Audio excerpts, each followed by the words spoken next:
Good morning, everyone, President, Council members. I apologise up front if this presentation is somewhat detailed, but I think it's important that the Council today and the annual meeting on Sunday clearly understand the financial position of World Sailing. I'd like to begin with the current performance, which is shown in the management accounts for the 8-month period to 31st of August 2019. And the forecast result for the year, which is the 8 months actual plus the 4 months forecast through to December 31st. I will make my comments on the position for the year rather than the 8 months point in time. The deficit for 2019 before foreign currency fluctuations and taxation is forecast to be £2.29 million, representing a significant improvement on the prior year's result of a deficit of £4.7 million. There are a number of factors contributing to this improved outcome. The reduction of the deficit for 2019 clearly reflects the focus on improving the World Sailing revenue performance as well as managing our costs effectively. Dealing firstly with the revenue.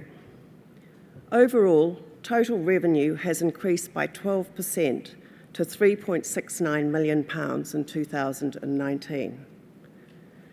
This increase was particularly pleasing as there was a significant one-off revenue item in 2018. The event revenue in 2018 included £925,000 of non-recurring revenue from the Aarhus 2018 Hempel World Championships. As you know, these worlds happen once every 4 years. However, event income has remained strong in 2019 at £988,000, which reflects the sanction fees from existing and new special events, such as the 36th America's Cup, which was announced yesterday as being sanctioned by World Sailing, the Ocean Race, Star Sailors League and Sail GP. Other commercial income from sponsorships grew in the current year, both in the cash we received and the goods and services supplied by sponsors free of charge. This is shown as value in kind, or VIK. Contracted cash sponsorships delivered a 91.4% increase over 2018, and value in kind increased by 13% to deliver a total value of £1.996 million, almost £2 million in the year. While there have been changes in sponsors this year, notably Volvo ending their commercial relationship with World Sailing following the sale of the Volvo Round the World race, other new major sponsors have committed for multi-year terms. Our cost base continues to be examined to identify areas where we can improve efficiency and make savings. The total costs in 2019 were £5.98 million, a 13.2% reduction from the previous year's costs, after taking the Aarhus World direct costs of around £930,000 out of those 2018 numbers. Savings were made across all areas of the organisation from those incurred in the 2018 year. Some of the significant decreases were in governance costs. This category includes the cost of these member meetings, both annual and mid-year, board meetings and committee expenses, including the Governance Commission. I think it's fair to note here that your board is a volunteer board and does not receive any remuneration for their work. The total expense dropped by some £418,000, directly relating to the cost of members' meetings, which dropped from £600,000 to £314,000 in the 2019 year. The costs of committees, including the Governance Commission, fell from £185,000 to £122,000. If I can just set out some facts here. The Governance Commission, including all expenses, will cost around £300,000. I've heard some people saying it has cost millions, so let me be plain, that is not true. Other areas of savings have been in direct costs relating to activities and other administration costs. If I now move to the overall forecast for the current 4-year cycle, this 4-year cycle has seen a period of much-needed investment in infrastructure by World Sailing that should not need to be repeated for another decade. As you are aware, the lease for the offices in Southampton ended in July 2017 after some 20 years, with the landlord wishing to redevelop the property. The board had no options but to relocate the office, and within a timeframe of around 7 months. The board conducted a full investigation of 6 alternative locations for the World Sailing offices. The lease in Southampton was a grandfathered low rent, and any move would increase costs and potentially impact the ongoing commitment of staff. The board reviewed the financial analysis of the proposed locations, together with the non-financial impact of moving the office, and determined that relocation to London offered the best expected overall outcome for World Sailing. In addition to the relocation costs of £1.1 million, we have spent money in this quad on unavoidable long-term investments, such as the digital re-platform and the governance reform. This spend has been spread over several years of the quad, but it is an investment in our future. The non-recurring elements above have consumed around £1.7 million of our cash resources in total. As I've set out in my report, this is £1.1 million of expense in CapEx for relocation, $300,000 for governance, including the implementation costs, and $300,000 for the initial phase of the digital re-platforming project. In addition, it's worth noting there has been additional legal fees associated with litigation and the EU competition law review of around £200,000 in this 4-year period. Turning now to the outlook for 2020, the last year in this quadrennial. At the call with Council in October 2018, we forecast that the result for the remaining 2 years would be a net surplus of £7.339 million.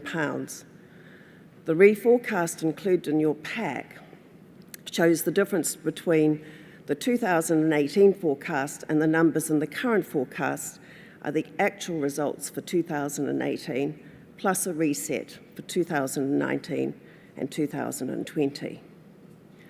Given the work on the revenue and costs over the past year, we are now forecasting that the net surplus for the last 2 years of the quad will be a better position of £7.745 million.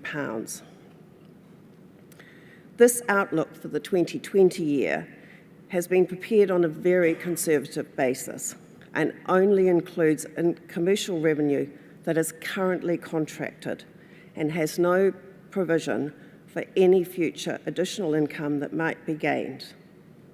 In addition, the board has asked the senior management team to review their priorities for the coming year and to challenge the corresponding budgets using a zero-based approach to eliminate any costs that do not contribute to these strategic outcomes. Consequently, there is potential for revenue upside from the commercial pipeline and also cost savings over those figures contained in the current 2020 forecast. It's probably worth reflecting here on the quadrennial forecast that was presented to Council in November 2017. This forecast included £11.7 million of total sponsorship revenue over the quad, both cash and VIK.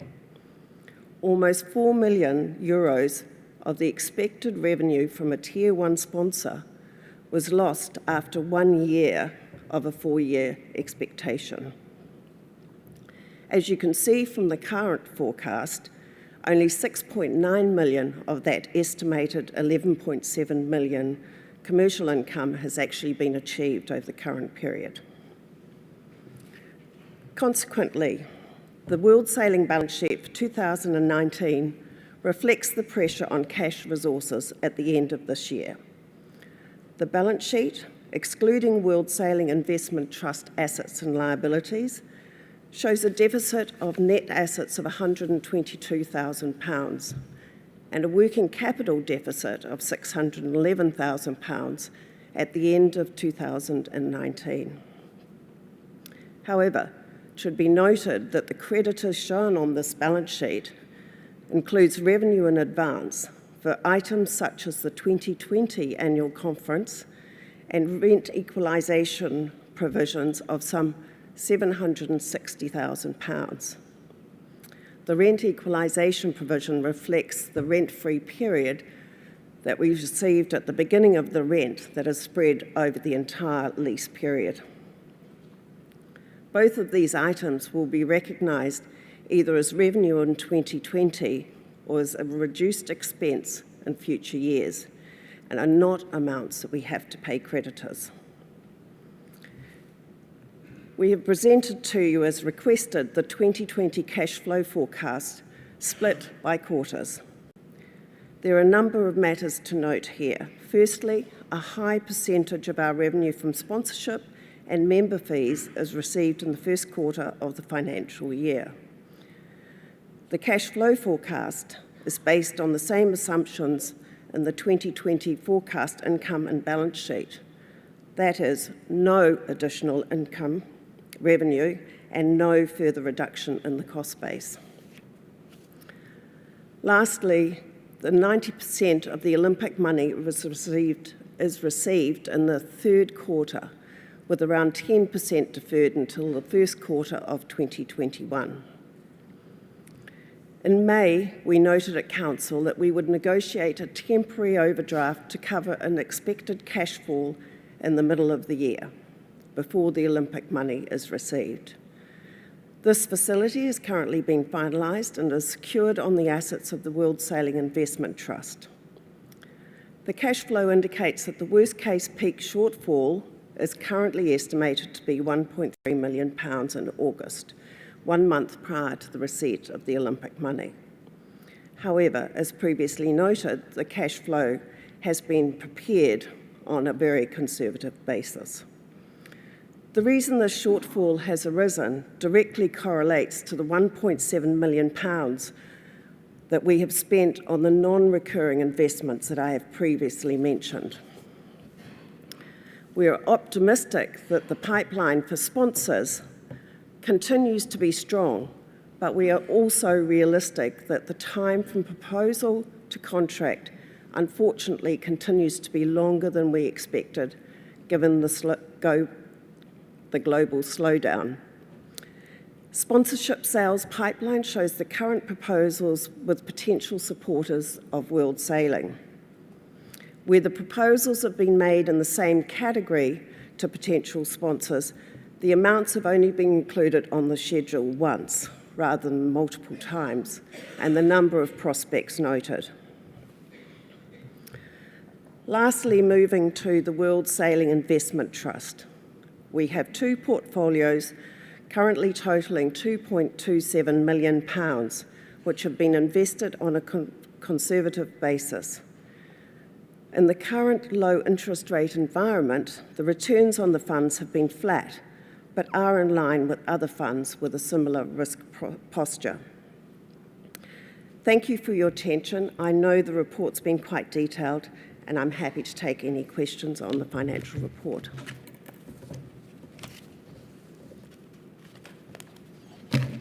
Marcus? It seems, Mr. President, fellow council members, first of all, I'd like to say it's much improved over the way we've had the accounts displayed in the past. I think I applaud and thank you for being more transparent, providing the context around the numbers, which I think was missing in prior years, and it's the context that is all important. I think the conservative nature of the projections around only including contracted sponsorship income is a very, very good step, notwithstanding that obviously depresses the bottom line, but it does give us some hope that we are seeing a more worst-case scenario than what we should expect.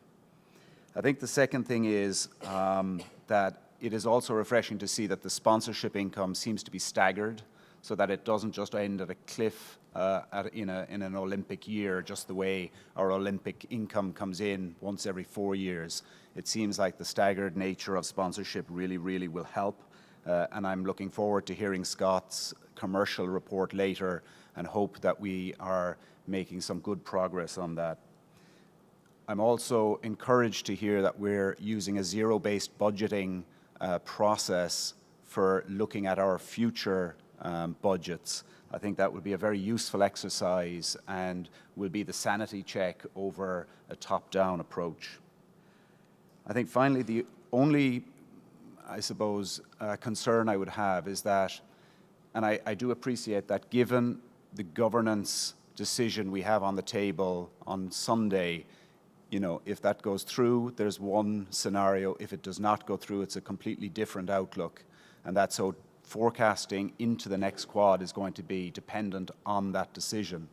However, given that we are borrowing for cash flow purposes against future income, notwithstanding secured on our investment trust, but we're basically borrowing from the future income of the next quad to cover this quad's shortfall.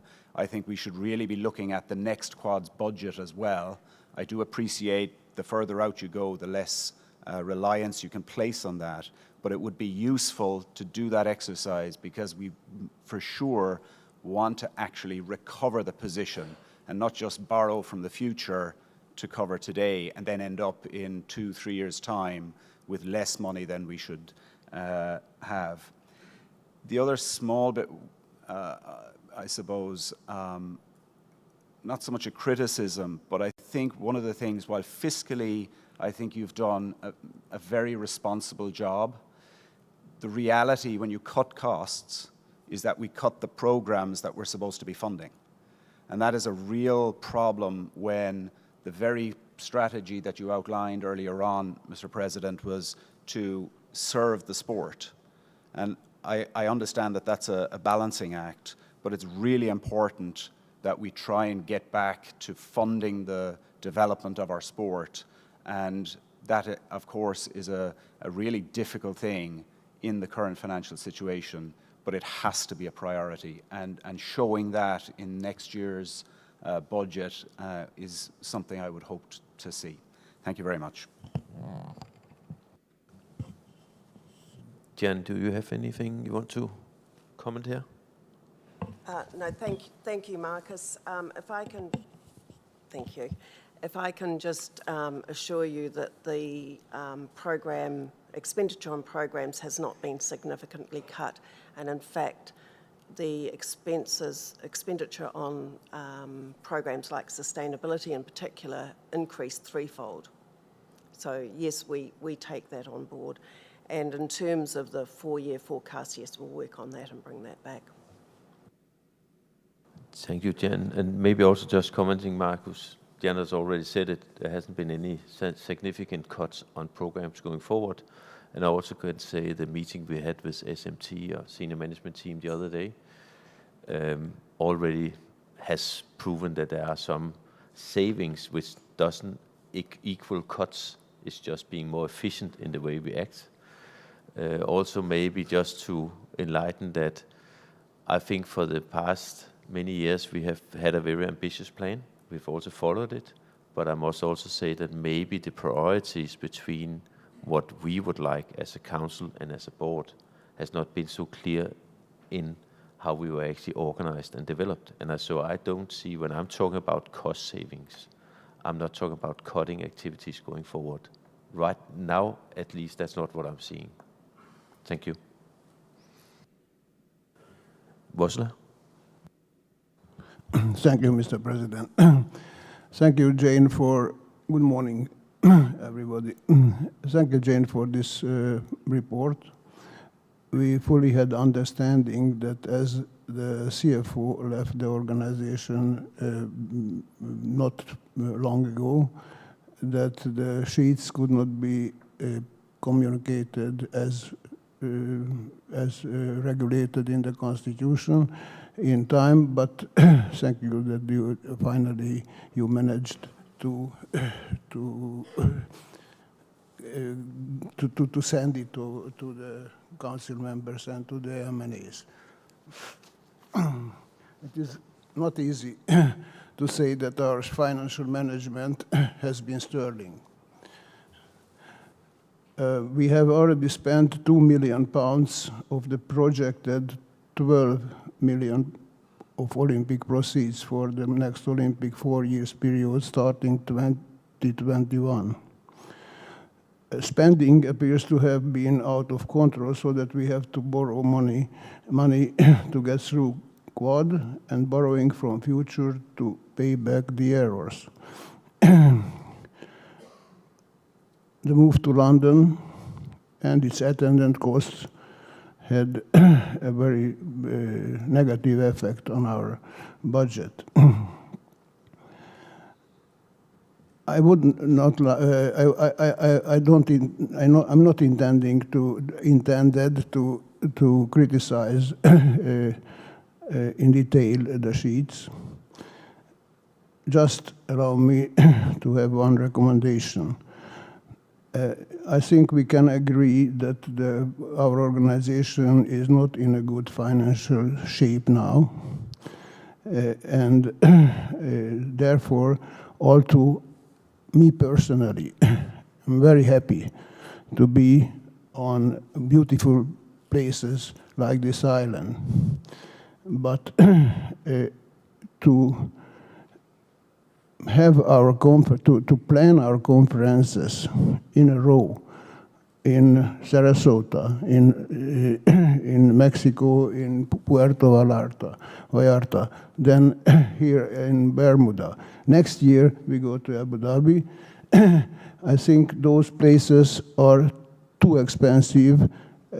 Many of our MNAs cannot afford to be present, to send a delegate, and therefore an organization who is in a shape like we are financially is very difficult to understand why we come to places like this, which I repeat, I am very happy for because I like the beaches, I like the sun, and this is a beautiful island, and I am really very thankful for the hospitality of the Bermudans. Thank you.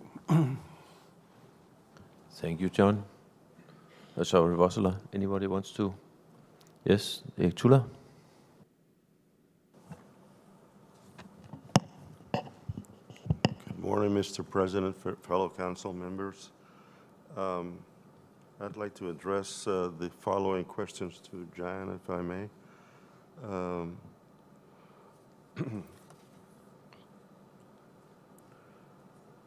I noticed that in the figures that you put up on the board, you were forecasting a 980,000 plus pounds deficit in the cash flow forecast for the second quarter of 2020. Is that the only shortfall period that we are facing, or are we facing any others, both in 2020 and 2019?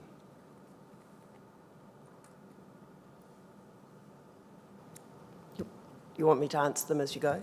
I'm sorry? Sorry. Yes.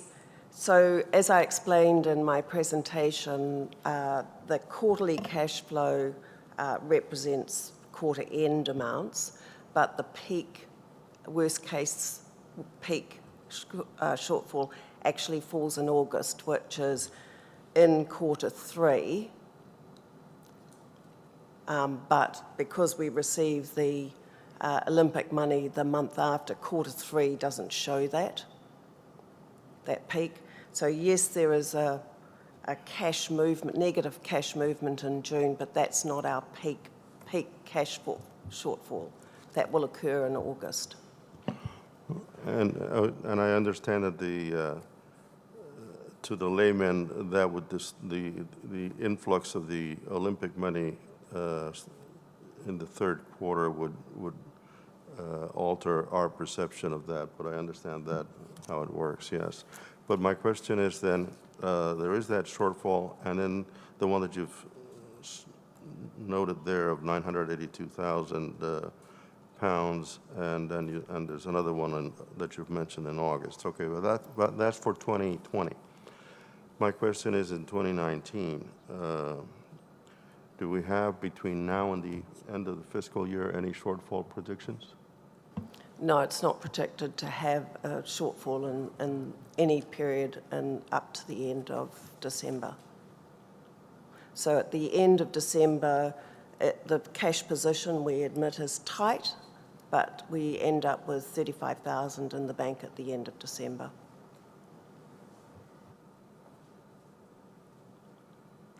Okay, and the statement in the supporting document for this item number 4, where it mentions an expected cash shortfall for June to September months.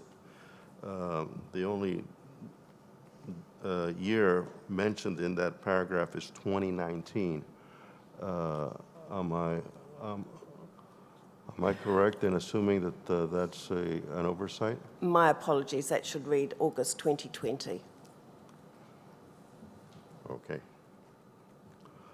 Now,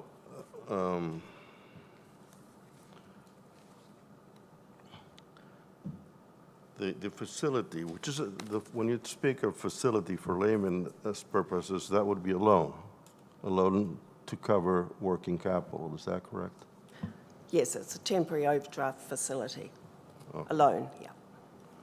Now, I see from your supporting paper that is covered or by a mortgage of some sort, using as a collateral the World Sailing Investment Trust. Is that how that That's works? correct. Is this the investment trust that contains the 2 million plus pounds that was the pet project of former President Paul Henderson? Yes, it is that trust, but I'm not sure whether. Say again, I'm sorry? Yes, it is that trust. And that was, according to his view back then, as I recall, that was the doomsday scenario fallback position in the event that the Olympics went away for whatever reason. I defer to your knowledge of history. I wasn't present at that point. Were there any limitations to the trust? Because just using that as a collateral for working capital seems to exceed the purpose, as I recall, of securing those reserves over a long time period.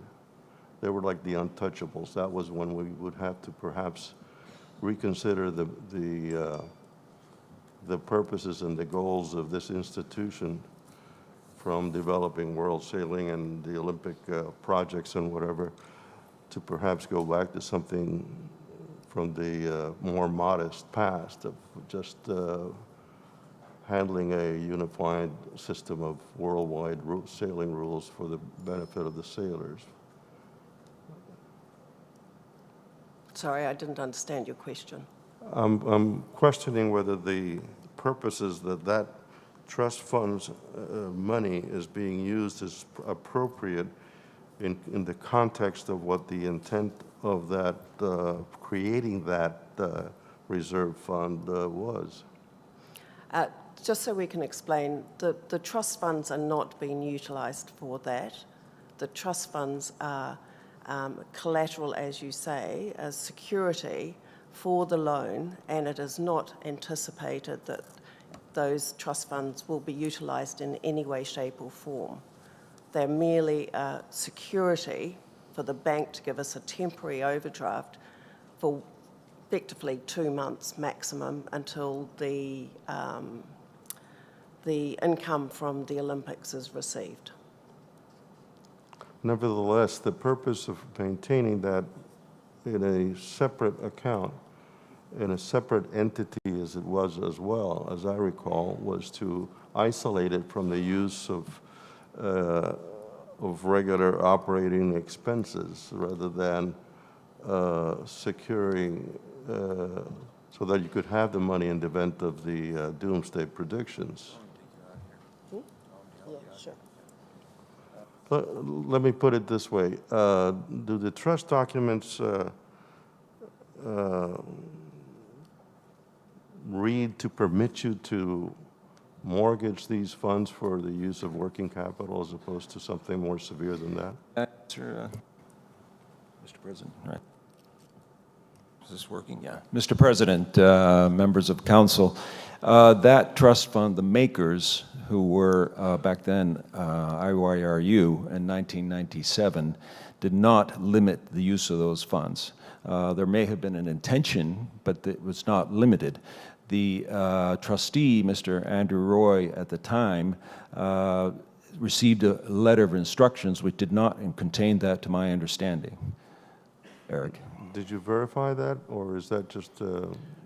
I have met with Andrew Roy in Douglas, Isle of Man, maybe 4 times, 5 times, and in London once, and I have discussed this matter with him. He never mentioned that there was any restriction on the use of those funds. There may have been an intention, but it's not documented. Thank you. And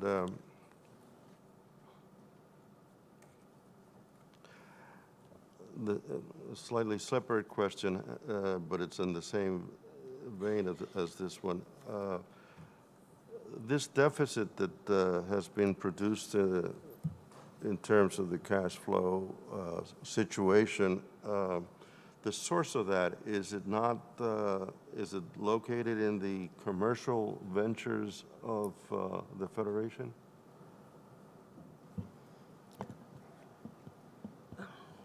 Located in the commercial ventures. No, the deficit actually arises, as I explained in the presentation, from the fact that we've had to spend money on effectively long investments that will affect or benefit the organisation on a long-term basis. So the relocation of the property, the investment in the website and IT platforms, and those are significant amounts that will be spread effectively over, benefiting over the next 2 quads, probably even more. So it hasn't been spent on the commercial ventures of World Sailing.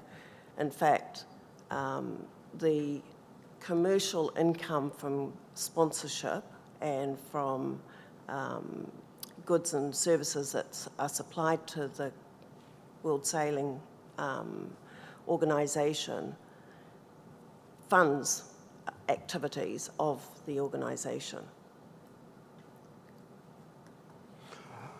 Are you saying that the commercial ventures of the Federation are in the black and have been for all this time period?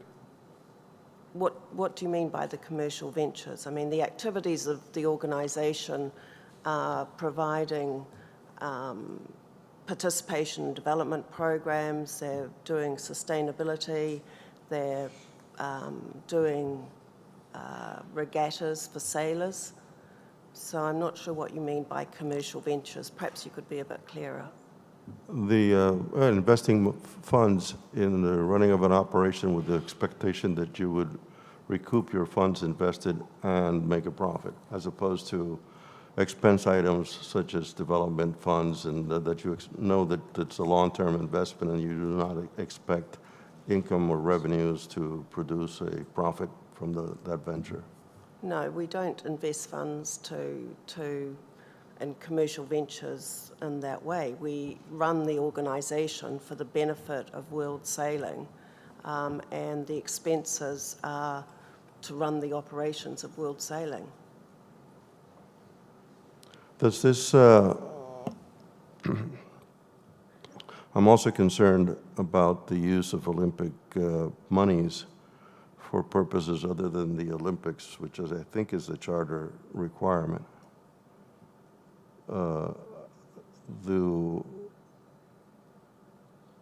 Has there any study been made regarding the use of these funds from the Olympics for, in compliance with the requirement that it be used for Olympic related events and goals? Eric, I could like to answer that one. You can say, I think you also need to know that our income is not only for the Olympics. You are coming back after a long time away. We have actually a platform of income also with sponsor incomes. So the sponsor is, in the old days, you probably had a 80-20 split. Now it's a 60-40 split or even more, closer to 50-50 split. So we have a lot of other incomes than just Olympics. So of course we are taking care of how we spend the money in the board and being responsible in how we do it. Well, thank you for that. I have been away, and but I didn't get the materials in time to be able to get the information other than the questioning. So I'm sorry to hold it up. And I pass the microphone. Thank you. Thank you. Maybe just answering a little bit, just to be sure, somebody's talking about doomsday, others are talking about spending money up front. I have to stress that what we have been doing here as a responsible board, that is, that we have had, you can say, a shortcoming of income from a sponsor in the energy sector of 3 million euro. That was sort of the basis that this board acted upon. And we've actually been, as with all the actions we have done, we have been able to propel world sailing, develop a lot of projects, and we still are sort of getting back on track. So we have actually managed to deal with the consequence of lacking 3 million and at the same time operating world sailing. And here we are talking not about a doomsday, as you saw of scenario. Here we're talking about a temporary overdraft on existing facilities. And then, of course, we don't have a doomsday because we have an income coming from the IOC, as Jan already stated. Coming back to George Vossela's questions regarding where we are and where we are hosting our conferences. Again, that has been a theme that is ongoing for many, many years. And I also have been part of this council where it has been discussed. And I cannot only say to you, George, what I don't like about the way we are doing the placing of the conference, that is that there's no geographically measures in place. That's why we are in Mexico, then we are in Sarasota, and then we have Bermuda. And I think we are in only one region of the world instead of acting like a worldwide body. So that's where I'm agreeing with you.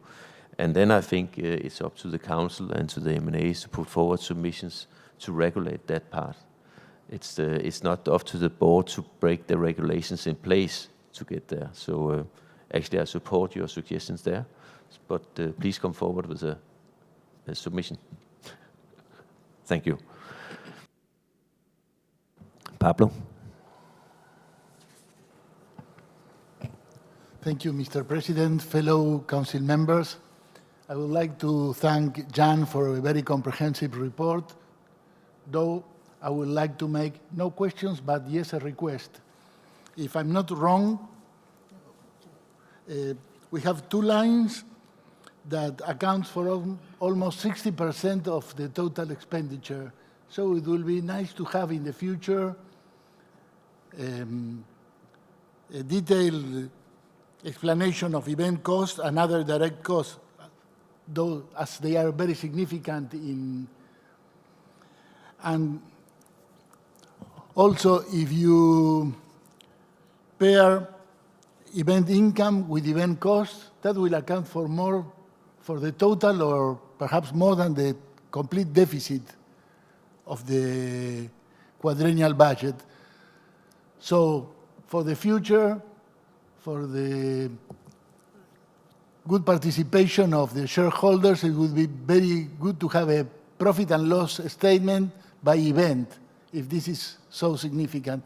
Because I think that anyway the governance reform is approved or not, there are a lot of steps we may walk to get better governance, and we have no constraints to do that.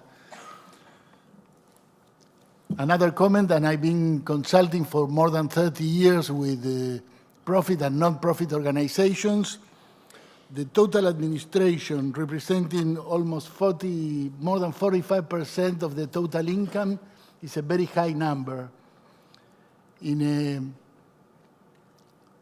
Normally, this number in a non-profit organization that seeks support from the community will be more close to 10 than to 45. So we have a lot of room for improvement. And I'm not talking of lowering Alistair's salary. Sorry for the joke. But last but not least, I would also like to thank and express my deep gratitude to the one who decided to improve the voting system for this meeting. For those who read the minutes of May with attention, you would have noticed that the result of one of the votes changed from the first version of the minutes to the second, though the second version didn't acknowledge the cause of that difference. And just a brief parenthesis to comment on two concepts that are getting into management consulting in the late years. One is called anosognosia. For those, that's come from medicine, and is mainly the inability to recognize one's illness. So if you do not acknowledge your problems, you are not able to fix them. But in this case, we go a step forward and we have a new, and I hope, though my abstain option, I don't think it's working correctly in this path, but it's far more better than we used to have. And it's another proof that we do not need a big change to improve. We just need the decision, because as I was taught in this organization, at the end of the day, you are what you do, not what you say or what you hope, but what you do. So these facts are very encouraging. So my gratitude, and if I may know, I can express it directly someday. So Jan, I'm here to contribute whatever may be to have more comprehensive, not the numbers itself, but the way they are presented for the shareholders, so we're able to contribute.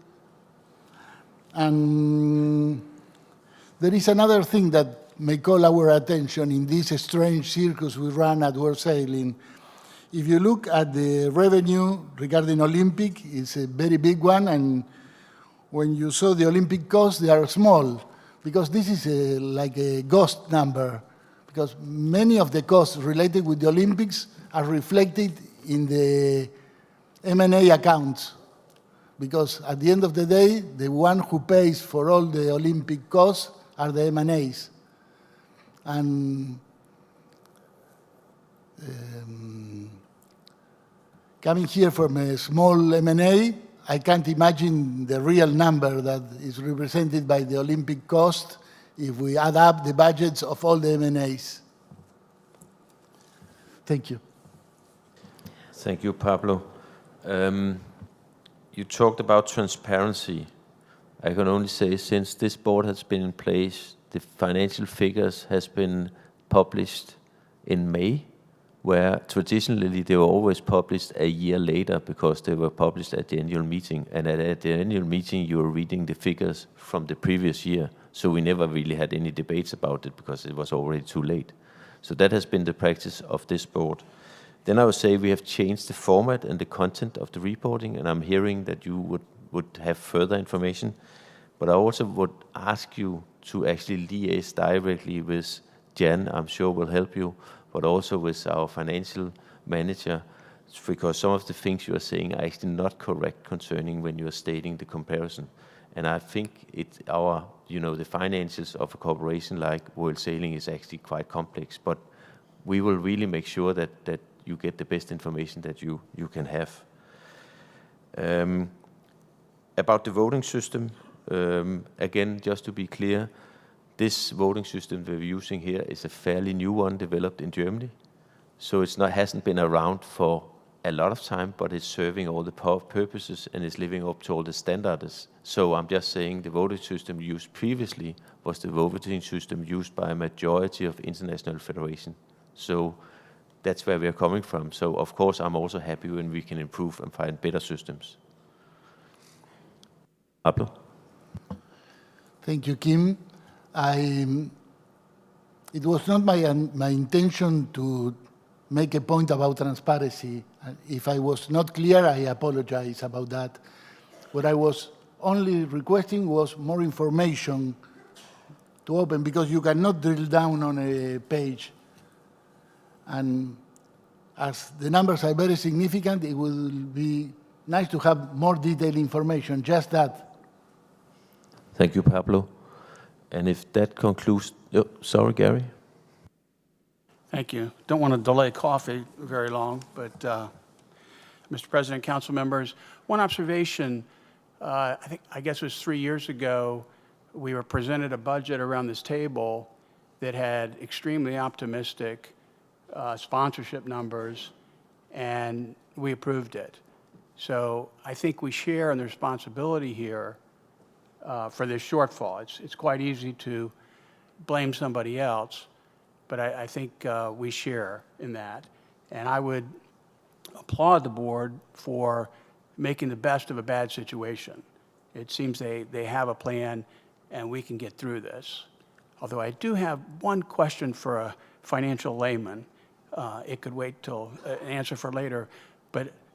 And I thank you, Marcus, for, I agree with you that the financials are almost readable by a non-financial person. But my question is, what exactly, when we got the money, I guess, from Rio in 2016, how much, did we spend any of that in 2016, and how much did we carry over compared to where we are today, the plan for 2020? Thank you. Jan, I guess that's one for you. Oh, Jan and Scott, yeah, thank you. Thank you, Gary. The amount of money that we carried over from 2016 was all of the Olympic funds plus about a £600,000 surplus from the 4 years. That went into the beginning of 2017. Thank you. Thank you. Marcus? Oh, there. Thank you, Mr. President. One question and two short comments. And I would like to have some more clarity, or that can be done after, probably by email, on the income side, on what is annual subscriptions from M&As, classes, and builder fees. And then two comments. I'm seeing the list of suspended members. We had a lot of regional games this year, and I'm seeing that some of the countries that participated in them are listed as suspended, and the only way to find out is this year, because on the website they're listed as members, so probably the website should reflect who is member or who is suspended. And finally, we have seen a lot of staff leaving over the last years, especially in the events and technical department, and I really have to applaud the staff for the work that they're doing and all the extra hours that they're putting in with being completely understaffed. And I know it's difficult in financially difficult times to employ new staff, but I think they really need more people to actually do their work for the members in the classes. Thank you. Thank you, Markus. Regarding the countries participating in the events, I would like John answer that one. Thank you, Markus. We can certainly look to put the list up. It depends slightly whether it's the M&A entering the event or individual sailors. It's obviously very difficult to tell individual sailors they are not welcome because the M&A hasn't paid the fee. But certainly where M&As are entering, we should be looking at that. So thank you for the point. We will publish the list of suspended members and make sure that's circulated. Thank you. Thank you, John. Any further questions? I think we should then break for half an hour to 11:45 for coffee. Thank you.